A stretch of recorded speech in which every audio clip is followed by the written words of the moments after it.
ఇక్కడ ఈశ్వరీదేవి అమ్మవారు కలజ్ఞానం రాసిన గృహకు వెళ్ళే దారిలో ఉన్నాము. ఇక్కడ చూసినట్లయితే గృహ నుంచి కొంచెం ముందుకెళ్తే ఇక్కడ ఆంజనేయ స్వామి విగ్రహం ఉంటుంది. ఈ గృహం ముందల్లా ఇక్కడ ఒక్కసారి చూడండి.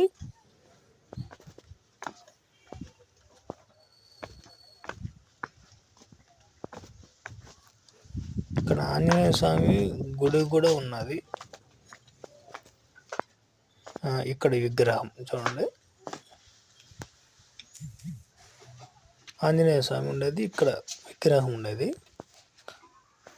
అక్కడ అమ్మవారు కాలజ్ఞానం రాస్తుంటే ఆంజనేయ స్వామి ఇక్కడ ఉంటారు, చూస్తూ ఉంటారు, రాక్షసులు రాకుండా, అడ్డుపడకుండా.